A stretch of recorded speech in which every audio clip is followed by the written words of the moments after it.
All right, Coach, you can start us off. All right, so really proud of our players. I know Coach say a lot of times when you win a game and it's one play game at the end. I thought our guys played great defense basically the whole night.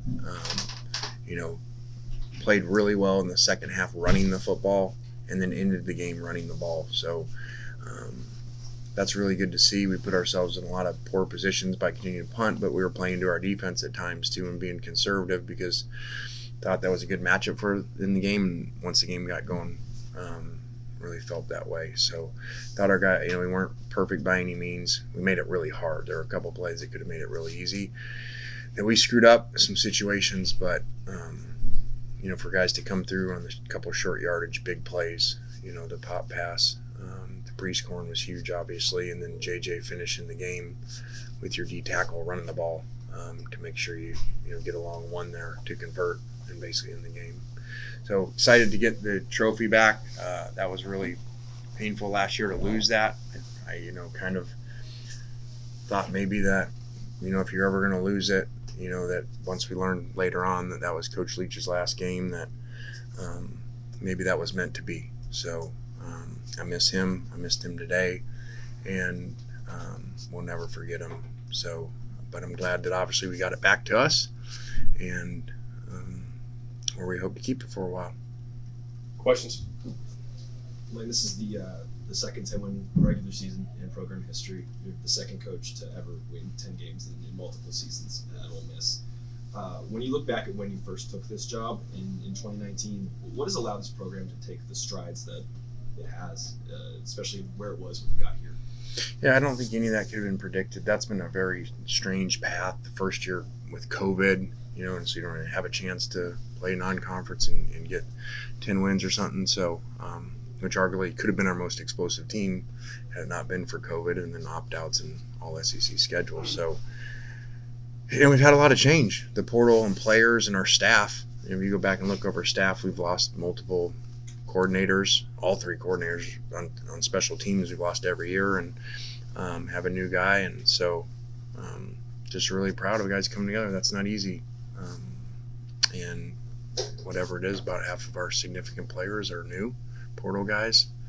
And that's a credit for them to gel together. I've said it that system doesn't always work, or else everybody would just sign all portal guys. Everybody would sign all free agents in the professional sports. It looks good on paper sometimes, but then they got to gel together. They got to buy in. They got to take lesser roles, and that's hard to do. So I credit our guys. It wasn't easy along the road. Some guys aren't even here anymore. But these ones that stayed, these ones that bought in, it's really showed up because you got another second half comeback game where we're behind again. Lane, considering what Pre-Scorn kind of went through this year, to see him kind of get that touchdown to give y'all some separation in this game, like a 2-possession separation, what did that kind of mean? Yeah, I mean, I couldn't have seen a guy go through a worse year at that age. Lose his father, something else that's probably his position to tell you that was really, really tragic that happened to him. And he just, besides going to the funeral, got right back here, never missed a day, just kept working, and then injuries too throughout the year, and he wasn't very healthy today, running out there and still found a way to play. I think he played every snap, besides a few personnel substitutions there. So really, really cool story, and sometimes where there aren't great stories sometimes of guys that are doing things, this is really a good old-fashioned good story of a guy just being a team guy. Hadn't caught a touchdown until last week, never complained, even though he transferred here and had big numbers where he was at before, comparable with all the stuff going on. So I really do love him. Lane, you talked about how throughout the season how your team has found multiple different ways to win games. It seems like your special teams kind of catapulted you earlier in the game. What do you have to say about Fraser Mazin's performance, keeping Mississippi State within the 20s throughout the whole first half? Yeah, and I thought there was, on the one they finally got a return, I thought there was two, for sure one, blocking the backs on it. So I thought our coverage units did good. He angled the ball really well. We used starting corner and Prince a lot of times. We used D. Wade even as a gunner because just felt that we were going to play really good defense. We didn't want to give him a special teams return play, to kind of light a fire in the stadium. So we went all out on that. Right. Coach, obviously with the regular season complete now, how would you assess Jackson Dart's growth now that you can look back at the whole season from last year? Really well. I think we had the big passing games early and stuff. I think that not having some linemen helps, or some different protection issues, and that we got to work through and call plays a little bit different, especially against that defense. But I think his leadership skills and his toughness, can't be questioned. I mean, you saw the hit he took, and he's going back in there before you can even get him to not go in. So you don't even have a choice to hold him out. And Spencer Sanders went in for actually plays we had scheduled where we kind of had one where Dart would limp off, so they would think he was out knowing we would just run it and had speed option with Spencer. So good Spencer went in there and made a play too for us. Lane, you guys are going to be right on the borderline of a New Year's Six. What would your pitch be to the selection committee of why Ole Miss deserves a spot in New Year's Six? Well, I'm not going to go on a very long one because, one, I call my buddies and coaches, that don't work. So they all do it, and they start at like mid-season. This is why we're in 4 and we should be 3. It doesn't even matter. Just get in the 4. But with this, they're not going to listen to me and say, "Oh, that was a good point Coach Kiffin made. We're going to move him up, put him in New Year's 6."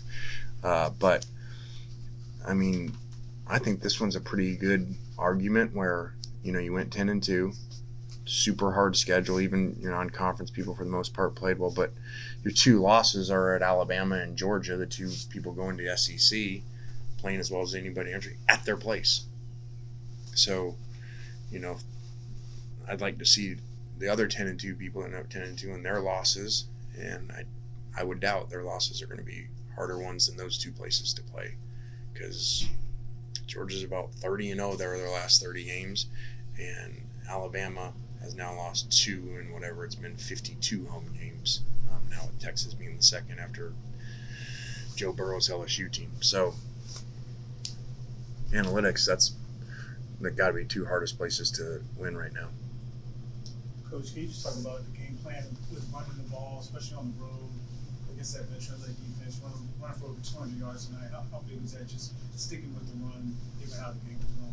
I credit our defensive staff. They did not do, and obviously they don't have the defensive head coach, so maybe he had more influence than we were being told.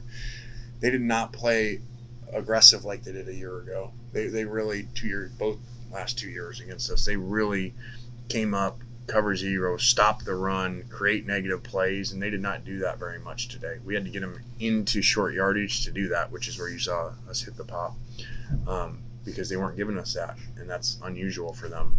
They went much more conservative, and that's why I would like to say we adjusted, and that's how you end up with 49 rushes to 26 passes, is because of that. Lane, we saw Caden Costa kick the field goal, not Caden Davis, the first time we've seen him all year. What's the thought process of when they did kick him tonight? Just really wanted to be the only team with 2 Cadens making field goals in games, so. Maybe if you look close, there might have been a schematical something going on there that pre-scoring didn't do right. So it'd be interesting for you to look at and figure out. Go ahead. Coach, you said you're thankful for this team. I think it's after some games that after LSU, I think it was thank goodness for this team. It is Thanksgiving, so just what are you most thankful for about this particular group and how they've gotten to this point? Telling this morning, I think we have a really hard program. I think that we ask a lot of them. We demand a lot of them. We train really hard. We put a lot mentally on them. And, when that coach says that, it's not for everybody. And we've seen that this year. If you look at through the season, some names that they're not here anymore. It's really not for everybody. And so I commended these guys staying through. We don't have as much depth as you'd like to have, partly because of that. And so they bought in, and they play for each other. And it's just really cool to see, because that is the number one concern. Just like NBA, you see those guys sign great free agent teams. They're going to go win it, and now all of a sudden midway through the year they're losing games and they're not any good because they don't mesh, they don't have chemistry. Well, that's like 5 people. We got 85. So it's not going to work every time unless you get the right ones, and then they come together and they do the work. Lane, some of your players kind of build up talked about the coaching staff kind of leaving emotion out of preparation. How did you feel like your guys handled the emotion of tonight? I thought good. And they were down on me because I didn't ride a 4-wheeler into the game. So they're like, "Coach, what's up?" And I'm like, "Well, it's kind of with our theme of let them have all the energy, let them have all that. We'll weather that storm early, and then our plan was to out-execute them, not get late penalties, not get in fights with them, not play their game, and then just out-execute them and keep the run's going to take a while, but we're just going to have to keep breaking away at it, breaking away, and then the runs will pop." And that did some. We'll take one more. Coach, you've won a few of these Egg Bowls now. It wasn't too long ago you were new to this rivalry. What's it mean to just see those players and those seniors? Like you've seen this a few times. Pride doesn't get old now, but what makes this game special now that you've learned it and that you've had a lot of success in this game? I think just being around it, and not even like the actual game itself, the stories of Eli Manning being around and talking to the team this week, Tom Luke, and so the passion of those guys, and just even today I was reading a book on a long bus ride, some of the historic games over here, and it's so I think that gave me more appreciation for it because we don't have this 90% Mississippi team. We got, I don't even know what the percentage is, but it's not really high. So for me too, I just had to be in it, and then I think it's like what happens in life, unfortunately. Sometimes you got to lose things in life, and then you start to appreciate it more. So, okay, we got it the first year was COVID. That was cool. Like, hey, we're just going to get it every year. And then all of a sudden, we get it again. Then when we lose it, it's like, whoa, we really lost this thing. And then I got to see how mad our fans were. We go to the photo things and the Rebel Road trip, and then we got no trophy to take a picture with, We're like, "Get that Egg Bowl trophy back, Coach." I'm like, okay. So heard a lot of that. So we got it back. So we'll have a better Rebel Road trip this year. More pictures. All right, thanks, guys.